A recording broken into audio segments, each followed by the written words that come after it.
Good evening. Hope all of you are doing well. We are learning Maseches Yevamos, Daf Lamed Aleph, and as well Daf Lamed Beis Amud Aleph. We'll be stopping about 8 lines from the bottom of Lamed Beis Amud Aleph, and then we'll pick up with the balance of Lamed Beis and Lamed Gimel on Shabbos. We are right now about 7 lines down on Lamed Aleph, Amud Aleph, but we have to start with a little bit of background because otherwise we'll be jumping in at a question and we don't even know what the question is on. Our Mishnah that we had learned on Lamed Amud Beis speaks about a distinction that's made in the Mishnah. We had spoken about a Safek Kedushin and a Safek Gerushin. What's a Safek Kedushin? A person is single, and we're besafek if she's married. So what's the standing assumption? Is that she's single until otherwise noted. What about a Safek Gerushin? It's the exact opposite. By a Safek Gerushin, she's married, and we're unsure if she's single. So the starting assumption is that she is actually halachically married. So those are very differing distinctions, and that's why, says the Gemara, that's why our Mishnah doesn't provide the case of Safek that in our Mishnah like it did by a Kiddushin. By a Kiddushin, it said that if somebody throws a Kiddushin to a woman and it's Karov Lo v'Karov La, that was a Machlokes. We said that was a Safek in our Mishnah that we attributed to the case of Kiddushin, but we did not do so for Gerushin. And says the Gemara on the top of Lamed Aleph, Amud Aleph, let's discuss that. Eisve, 7 lines down. Eisve Abaye, hang on one second. Nofal Habayis, a house collapses. Alav ve'al bas achiv, on a man and on his niece to whom he is married. Rishon, we don't know who died first. What is the halacha? The halacha is that tzarasa choletzes v'lo misyabemes, that the tzara, she does chalitza and not yibum. So says the Gemara, Amai, why would we say that she has to do chalitza? Hachanami, just like we answered yesterday, we should also answer over here. We should assume that this woman is standing bechezkas heter, just because of a suffix of we don't know who died when, so therefore you're going to be machmir on her. I'll test her enemy suffix. We should not have a chumrah on this woman. She should not eat anything at all. So says the Gemara, and if in fact you want to say that in this case of the house that collapsed, that it is just a chumrah, it's a chumrah de asili de kulahu. It's a very dangerous type of chumrah. Why? Sheimata omer chalitza. If you say in this case that where the house collapses that the woman will get chalitza, then maybe someone will make the mistake and misyabemes and they'll do yibum. So says the Gemara, the case that you're asking from of the house that collapses to our case that we learned yesterday of Gerushin are not comparable to one another. What? I don't know what you're talking about. House straps down. Oh, I didn't, my head was not there, sorry. I'm not even familiar with the language, but I'll have to review. So says the Gemara, the difference between the case we learned yesterday about Gerushin and the case we learned today about the house that collapses and why those cases look different is for the following reasons. Gerushin, the shchichi, Gerushin, unfortunately, it happens. It's somewhat regular. There was a study done many years ago about divorce rates in the Orthodox community, and it was hovering around 10%. Which relative to the general populace was no big deal. I mean, it was 10% versus 42%. I'm sure numbers are a little bit different now. I haven't seen a recent study, but that was from about 15 years ago, maybe more.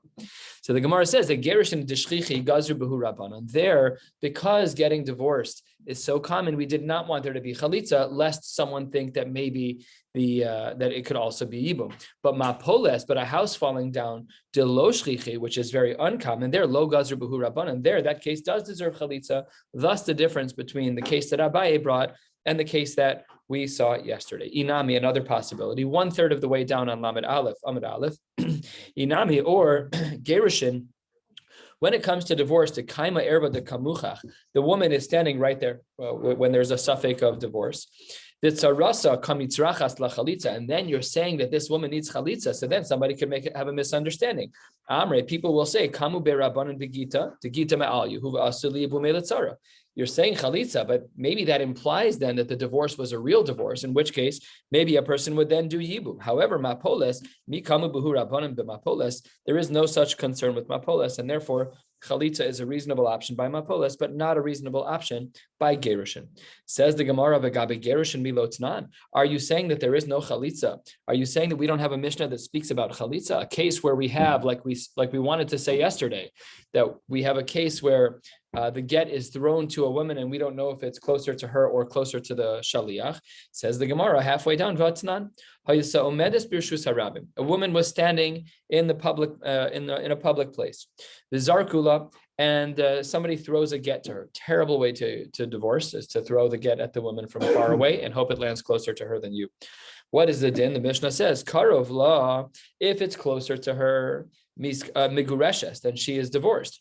Karov lo, if it's still closer to the person who threw the get, eino migureshes, then she's not divorced. What about mechza al mechza? It is literally 50% of the distance between the man and the woman. So then the Gemara says, you're both migureshes ve'eino migureshes. You're only, in some ways you're divorced, and in some ways you're not. What does this brisa mean when it says you're partially? What is an example of being partially divorced?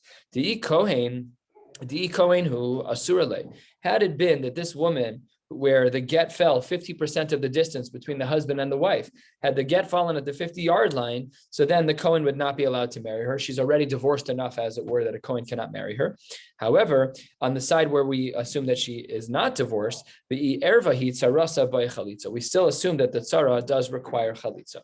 So then the Gemara says, the lo amrinan, in this case, we don't see she'ima ta'omer choletzes misya bemes. You earlier in the Gemara today raised the concern that sometimes when you say chalitza, we're afraid that someone might think that yibum is allowed when it's not. Here we don't see that. So why here, when it comes to this case of karov lo, v'karov lo, where we're not exactly sure where the get fell, so then why under those circumstances are we not concerned about hearing that, oh, she needs chalitza, we might therefore think she needs yibum? So says the Gemara, that we can answer. And now we're going to actually be moving into a different halachic sugya. We'll see that it is, of course, somewhat connected, but it's really a shas topic, which is edus. Let's see how this connects. 2/3 of the way down. How do we answer this question of why it is that we're not concerned in this case that when we say chalitza, someone might misunderstand and assume yibum? We're dealing with two different pairs of witnesses. Achas omeres, one of the pairs of edim is saying karov la. So you've got 4 people watching. 2 of them say, oh, no, it was closer to her. The achas omeres, one of the pairs is saying karov lo. It seems to be that we have a safek deoraisa. We have one pair of edim. So 2 people on one side saying that she should be divorced. The get was closer to her. And then the other edim on the opposing side. Does he only get one chance to do this?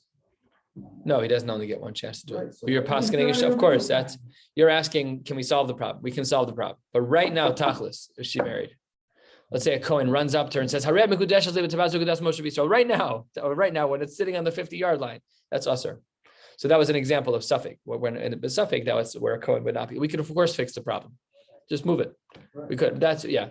The Gemara is, this happens a lot in Shas. We see this all the time, where questions have to be looked at in a vacuum. They have to be looked at without any new solutions to what the question is implying. Yes, that's 100% a solution, but the Gemara is trying to dig how do we determine like what that case of safek? We're in the case of safek now. Yeah, we could get out of it for sure. But the Gemara is only entertaining that in a vacuum. Then the Gemara says, Umas nisan dehacha, the Mishnah that we have, our Mishnah on daf lamed amabez, that Mishnah is talking about bekas achas, where you have only one pair. You only have one pair, and one person is on each side of the kedushin. One person says that the star kedushin is closer to her, and the other one says that the other person says that it's not. So it's not 2 people against 2 people; it's one person against one person. So then the Gemara says, sorry, I think I skipped some words here. Our Mishnah is only a safek derabanan because there's one aid on each side. One person says in our Mishnah, in regards to the kedushin that's on the 50-yard line, I really think it's closer to her, and the other one says it's closer to him. That's a safek derabanan. Says the Gemara, our Mishnah on Lamed Amud Beis doesn't talk about aidim at all. How do you know that our Mishnah is talking about one aid? You can't make up an ukimta out of absolute nothingness. You have to have some teeth to it. So how did you know that our Mishnah daf lamed amud beis was talking about one aid, while the case that we just saw about the gerushin was talking about 2 aidim? Says the Gemara, because dumya de kedushin, 12 lines from the bottom. Ma kedushin bekas achas, just like when you get married, all you need is one pair of aidim. Av gerushin bekas achas, that also makes sense that the gerushin in our Mishnah lamed amud beis is also talking about one group. Says the Gemara, kedushin gufay mimai de bekas achas. How do we know that really we only need one pair of eidim for Kiddushin. Dilma bebeis kite edim. Maybe we need 2 sets of edim. Says the Gemara, if it were to be true, bebeis kite edim, if in fact our Mishnah on Lamed Amud Beis had a case of suffix, but there were really 2 sets of edim there, no problem. You've got very, very strong edim saying that she's divorced. And then the Gemara says, wait 1 second. That makes absolutely no sense. What did we just say? We said that if we had 2 sets of edim in our Mishnah, then there would be no problem doing Yibum because you have edim saying that she's married.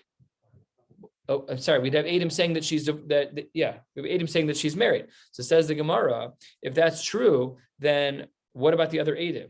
Says the Gemara, 8 lines from the bottom. Kaime edim. We said that there were edim. B'ka'amre karav la, and they said that it was closer to her. Ve'at amres tisyabeim ve'in b'kachlum. How can you say that they're going to be that everything is fine and she can go through Yibum? What about the other edim who disagree with her? Not only that, Vasu, and furthermore, b'shtei kite edim nami sveka derabanani. This is going against an assumption we saw a few lines ago. When we have 2 pairs of edim, that only generates a suffix deoraisa, and de'amrina, and even in that case where there's 2 edim, uki trei libahade trei, ve'isha ukma achazaka. Yes, it's true that we have edim that are conflicting one another, but when the edim are conflicting one another, it still leaves us in a position where whatever the woman's initial status was, it just stays the way that it is. Whatever it was, it stays. If we think she's married, then she stays married. If we think she's not married, then we think whatever the starting assumption was, the edim can't ruin it. And how do we know that this is true? Because midi dehave anichsa de bar shatya. Because there was a person whose name was bar shatya, and we were going to be. He sold some properties. He was in the real estate business. So it says the Gemara 3 lines from the bottom on Lamed Aleph. The Gemara says the bar shatya zavin nichse. He sold a property. Asu beitrei. 2 witnesses come along. Ve'amre kshehu chalim zavin. He was mentally in the right place when he sold this property. Chalim means healthy. Vasu beitrei ve'amru shehu shote zavin. No, he was not normal at all. He was totally out of his mind when he sold this property, and therefore it's not really sold. So now we have edim on one side saying that the seller was out of his tree, and we have edim on the other side saying he was totally fine. Tachlis, what's the din of the property? So we see here, Va'amar Rav Ashi, Uki trei lahadetre. Yes, you're right. We have 2 edim that are competing with one another. Top of Lamed Aleph Amud Beis. And what happens with the land? So says the Gemara, Ve'ara ukma bechezkas bar shatya. So we see that even when it's trei, even when you have 2 edim, that's not a suffix deoraisa. That's a suffix derabanan. And in a case of suffix derabanan, then we just, the land in this case is ukma bechezkas bar shatya. In other words, you can have edim all you want. If the edim create a scenario where the scale is even, where you say yes and you say no, that evens out. So yes, there's strong shitas on both sides. But what does halacha have to say about tachlis? This is like the principle we have in halacha called hamotzi mechavero olav haraya. If I have, it's the squatter's rule. If I'm here and I have this now, you can't come tell me, give it to me without proving something to me. Oh, there's edim who say that it belongs to it. Good, but the edim are even, Stephen. Everything is fine because they're one saying yes, one saying no. So how do we default? So in halacha, we say whatever is happening before, that's what happens now. It's very logical. You can't just tell someone, get out of this property unless you really have a deed and you have all of the logic to show that it's actually yours. So we actually fall back to our original question that we started with yesterday. We tried to give an answer. That the first answer we tried to give is that there's a difference between Gerushin and Kiddushin. And the reason why by Kiddushin we have the case of Safek Karav Lo v'Safek Karav La, but by Gerushin we don't have that, is because the default of Gerushin is that they're still married, and we don't want anyone to make a mistake and marry this one. But that answer didn't play out because of the last Amud. Therefore, on the top of Lamed Aleph Amud Beis, the Gemara presents another possibility as to why it is that by Kiddushin we have the case of Safek Karav Lo v'Safek Karav La only by Kiddushin and not by Gerushin. Says the Gemara, Elamar Abaye Yagid Alav Re'o. It tells about its friend. What does this mean? Tana b'Kiddushin v'hu adin l'Gerushin. Tana b'Gerushin v'hu adin l'Kiddushin. Anything that's true in our Mishnah that we learned on Lamed Amud Beis about Kiddushin is also true by Gerushin. So we were bothered by the fact that there was an unevenness in the Mishnah on Lamed Amud Beis, because by Kiddushin it said there was an iteration of the case of Safek Kiddushin of, well, what if it's Safek Karav Lo v'Safek Karav La? But we didn't repeat that when it comes to Safek Gerushin. So the Gemara says, don't worry, there's no difference between the two. Really, they're all the same. Says the Gemara, no, that's not right. Third line, Amar le Rava, love reo. If you're going to say that one tells about its friend, that really Kiddushin and Gerushin are the same, then what about the uniqueness of the Mishnah in Lamed Amud Beis, a blot ago, that says Zehu, my Zehu de Katani. If you flip back to the Mishnah on Lamed Amud Beis, you'll see that at the very end of the Mishnah, it says Zehu Safek Kiddushin. So what is the Zehu case? So it says Zehu in each one. So what's the uniqueness? The uniquenesses can't be the same. The Gerushin and Kiddushin are not the same. So says the Gemara, therefore, it must be that there's another possibility. I agree that anything that exists by Kiddushin also exists by Gerushin. However, there are scenarios that are true in Gerushin, masha'ein bekiddushin, that don't apply back into the world of Kiddushin. The Zehu, the Gerushin, when it says Zehu by Gerushin at the end of the Mishnah on Lamed Amud Beis, lav dafka. You're not allowed to make any inferences from it. Elamishum detana zehu b'kiddushin, because in the beginning of the Mishnah, when it spoke about Kiddushin, it used the word zehu, and because we like seeing symmetry in Mishnayos because they're easier to memorize, therefore tananami zehu b'gerushin. But really, it's not such a meaningful distinction. This does answer our question. Again, we were bothered by the Mishnah on Lamed Amud Beis. So told us that in the case of Safek Kiddushin, that one of the iterations of the Safek was Karav Lo, Safek Karav Lo, Safek Karav La, but we didn't see that iteration by Safek Gerushin. The Gemara says there's no reason to distinguish between them. Asks the Gemara in the Reisha of the Mishnah on Lamed Amud Beis when it says V'zehu de Kiddushin l'me'utei mai, and halfway through the Mishnah on Lamed Amud Beis on the third line of the Mishnah. On the fourth line of the Mishnah, it says Zehu Safek Kiddushin. So let's make an inference from there. We know that the one at the end wasn't necessary. We know that it was only there for symmetry. But we know that the Zehu in the Reisha, the one by Kiddushin, was there. What was that coming to exclude? The Zehu de Kiddushin, the Me'utei Mai. What was coming to be excluded from the case of Kiddushin? Says the Gemara, if a person gets engaged, halachic engagement, the Me'utei Zman de Leika B'Kiddushin. See, we typically, when we get engaged, we don't get the engagement is not a shtar. We do it with kesef. So that's how we get married. So we don't have a shtar. But what if someone wants to get halachically betrothed by writing a shtar? Does there need to be a date on that shtar? Yes or no? So we would have assumed yes, because when we look at a ksuba, there's a date. The Gemara says that if you were writing a shtar for erison, only for halachic engagement, no need for a date. And that's what the Mishnah on Lamed Amud Beis is coming to exclude from that Mishnah, that this is not a suffix. If you have a shtar erison, a shtar of engagement with no date on it, is perfectly kosher. We don't need it. Ask the Gemara. Why is it that the Chachamim didn't require that we should have a date on a shtar kedushin? I can understand that according to the one who says that the husband benefits from nichsei melug, he's able to benefit from that which the wife brings into the marriage. She comes in with assets, she comes in with money, she comes in with fruit in this case. So says the Gemara, I could understand Laman Damar Mishum Pire because Arusa Lesle Pire. When she's only engaged, the husband has no rights to the fruits yet. The husband only has rights to the fruits once they're fully married. So therefore, if the shtar is only for erison, if it's only for engagement, I understand that you don't need a zman for pere, for fruits. Amar mishum basachoso liskin zman. This is not simple to understand from the Gemara itself. We needed Rishonim for this. According to the one who says that really what we're concerned about is mishum basachoso, then we liskin zman, then we should have a time. What is this talking about? So this was a case where a man was married to his niece, and she was mizaneh. She was inappropriate, and she did something. She was involved with another man. So the Gemara says, in this case, we want to have a date on the shtar kedushin, because that way, if she was mizaneh, and we see on the date on the stars that she was mizaneh before the betrothal took place, then she's not going to be chayiv misa. That's a very big difference.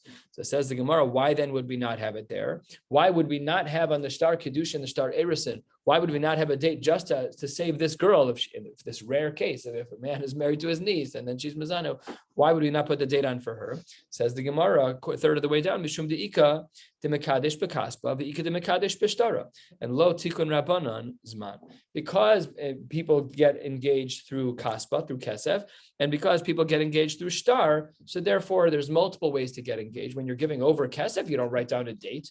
You just give her the ring. Nobody cares about the kedushin. Who cares? What's the big deal? So therefore, there's no date. Amar le Ravacha, Berei Rav Yosef le Ravashi. Wait a second. When we have an eved, when acquiring an eved, there are those who purchase that eved with kesef, and some people write a contract with one another. V'tikun rabbanan zman. So that's a kasha. We see that by avadim, when it comes to a slave, we do have the time as a requirement on their document. So this is the Gemara's question. Why is it that when a man halachically gets engaged to a woman with a shtar, we don't have a requirement for a date? But when it comes to for a date on the shtar, but when it comes to an eved, we do require having a date on the shtar.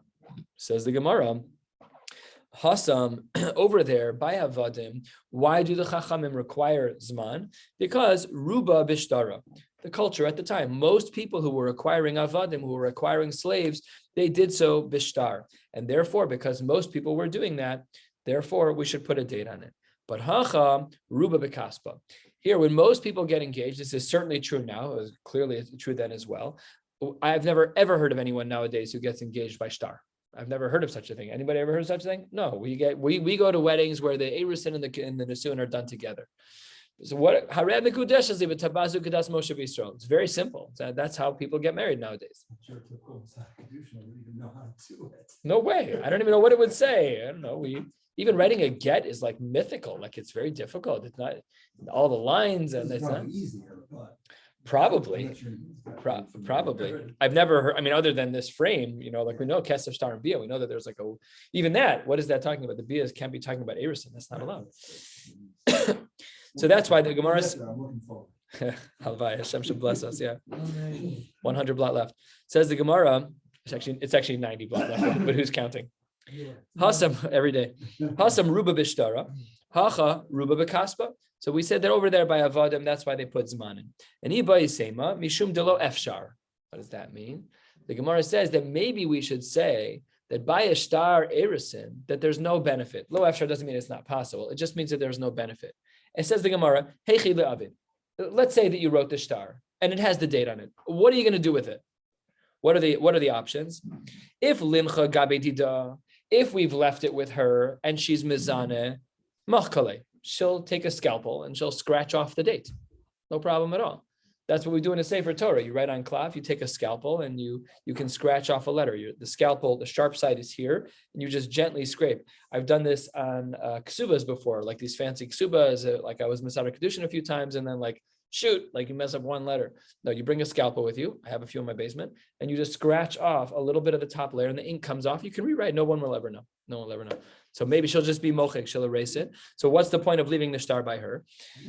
So yeah, Zimnin debasacho. So he skipped a line. Lincha gabe didei. If you're going to leave the shtar with the husband, well, we said the case of basacho. So he's married to his niece. We're afraid that if she's mizana, he's going to have sympathy for her.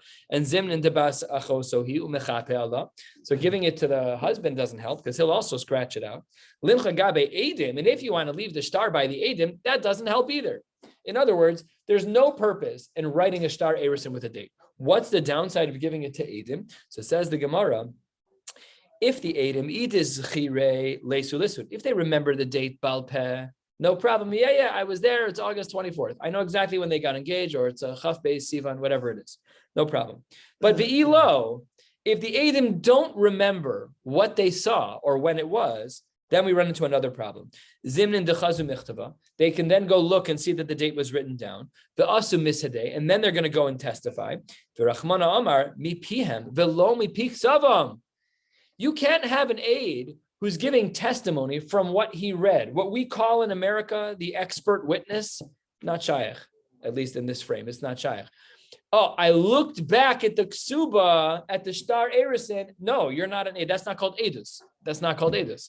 So says the Gemara, we can't have Edim anyways. So says the Gemara, okay, good argument. Ihachi, if this concern about the niece is so strong and so true to the point that we don't even need to have the date on a shtar erusin, if that's true, Ihachi, begerushin nami nemahachi. Why don't we have these concerns about a niece as well and say that maybe we shouldn't have a date on the gerushin either, to not write the date on a get? We want to protect her. So says the Gemara, and this requires a little bit of lamdas, says the Gemara, Hasam lehatzala didakaasi, Hacha lechova didakaasi. It really depends on how you look at it. In the event that there is a get, it only stands to benefit her to have a date on it. If there's no date, she's married to her uncle. If there's no date on the get, and she is mizaneh, what are the Chachamim going to assume without a date? She was obviously married, right? Because if there's no date on the get, we'll assume by default, what was her previous chazaka? That she was married. The only thing that a date can do on the get is save her from an onesh misa. So therefore we put it on. But to put it on the star erison, no value at all. She'll just scratch it off if she wants to. So that's why the Gemara makes this distinction. This brings us to yet another Mishnah. It's probably the fifth or sixth Mishnah in a row about Gimel Achin. And don't worry, there's a seventh one on the top of the page, but it's Shnei Achin, a little shaking up the cases a little bit. From Shnei Achin to Shlish, it's going to be great. But let's learn another one of the Gimel Achin. Says the Gemara 3/4 of the way down. On Lamed Aleph Lamed Beis. Gimel Achin, Nisuin, Gimel Nochrios, 3 brothers who are married to 3 women, none of whom are related to one another. The Smith family, the Klein family, and the Schwartz family. Different girls, not related to one another. But the brothers are related. Umeis Echad Mehen. One of the brothers died. So let's say Ruvain died. Ve'asaba Sheni Maimer. And then Shimon does Maimer on Ruvain's wife Rachel, and then Shimon dies. So now Rachel had just had Maimer done, and her husband's died. Shimon just died after having done Maimer, and his wife is alive. So we have Rachel and Shoshana who are falling to Levi. So you have these 2 women, one who had Maimer, one's a regular case of Nefilas Yibum, and they both fall to Levi. Says the Gemara, according to the Tanakama, Hare elu cholzos v'lo misyavmos. They have to do chalitza, no yibum. Why is there no yibum? Shenemar umeis echad mehen yavamo yavo aleha. She'aleha zikas yavam echad lo echad v'lo she'aleha zikas beis yavamin. That's just a drasha. The drasha says that you have 2 women who are falling to these 2 men. You had one fell to one man, and one fell to another man, and they both fell to the. So that doesn't work. The Gemara says that doesn't work based on the pasuk. Reb Shimon Omer miyabim le'ezeh shiur tzevachalutz l'shniya. Reb Shimon doesn't agree in this case that if really first Rachel fell to Shimon, and then Shimon did Maimer, and then Shimon died, and then Rachel who had Maimer from Shimon and Shoshana both fall to Levi. He says you can do yibum to one and chalitza to the second, no problem at all. Says the Gemara, if the Tanakama's opinion is really a pasuk in Chumash, zikas beis yavam and deoraisa, which is what seems to be the case, the pasuk is being quoted in a simple form. If in fact that's true, if we say that the psukim are real, then chalitza nami lo tibai. Why? If you have a drasha gemura telling you that these women are not nofelas liyibum, why does our Mishnah say chalitza? The Tanakama is like speaking out of both sides of his mouth. Pasuk in Chumash, oh no, they're not. There's no yibum, but you have to do chalitza. That doesn't make any sense. You have to pick one. So says the Gemara, great question. Says the Gemara, chalitza lo tibai, nami lo tibai. Answers the Gemara, ella really midirabanan. The drasha in the Mishnah is only a din derabanan. And here is really what's happening here. The reason why we need chalitza is ugzeira shema yomru beis yevamos abos mibayis echad misyavmos.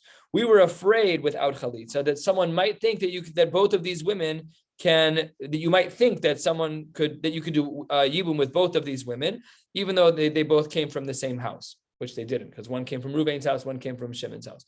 You might have thought that. So says the Gemara, okay, uniyabim lechada, do yibum for one, v'nichlotz lechada. Why don't you do a blend? Why don't you do yibum on one and do chalitza on the other?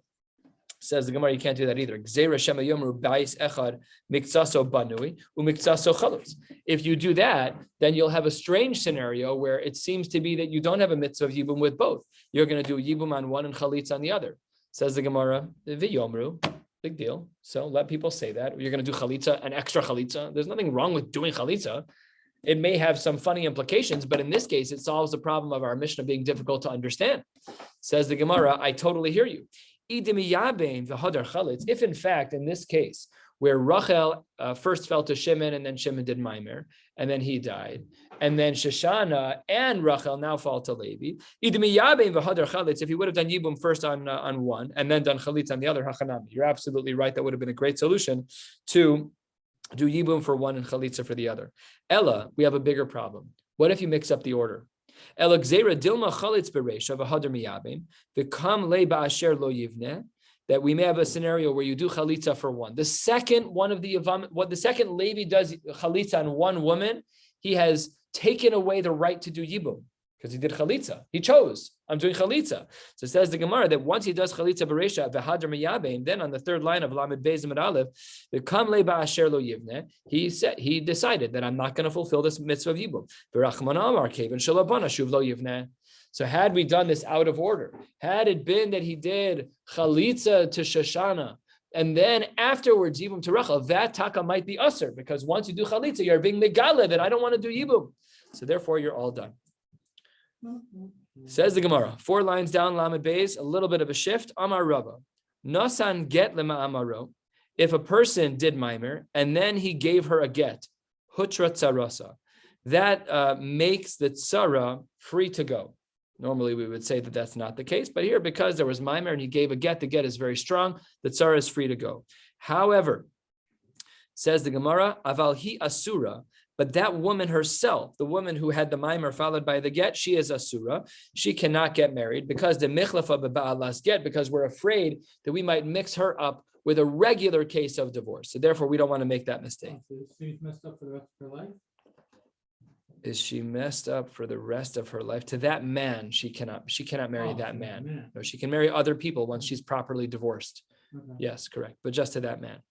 However, Ika Da'amre not like that. Ika Da'amre Amar Rava Nasan get lem amaro hutra filuhi.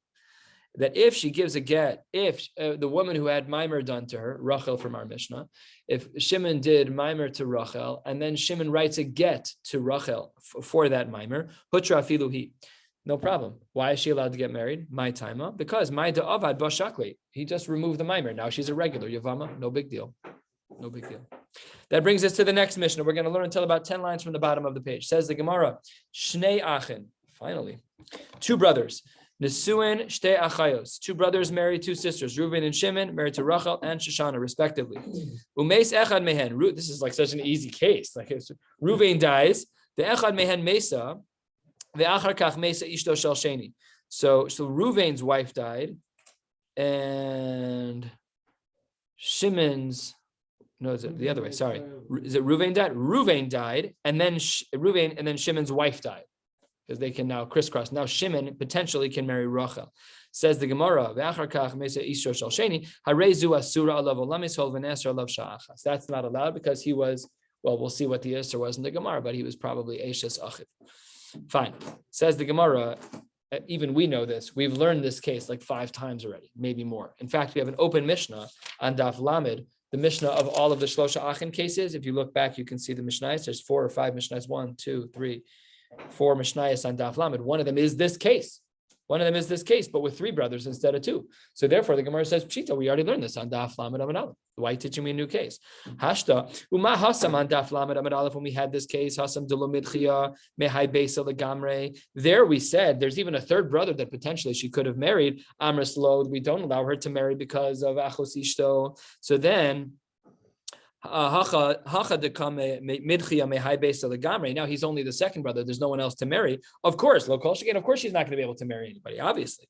So it says the Gemara, Tana ha Tana Beresha. Really, our Mishnah should be listed before that Mishnah on Daf Lamed. It's out of order. We had a similar approach to this earlier, a similar style of answer. He had initially learned the Mishnah to be lenient, Visharia.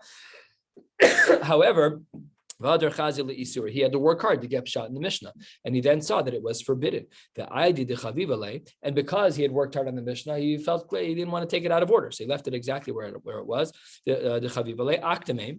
He taught it earlier, but this Mishnah, which really should have been taught before, we're keeping it in the same spot. So you're absolutely right. The flow of events of Mishnayos is out of order, but it doesn't matter. It's okay. We're allowed to keep it exactly where it is.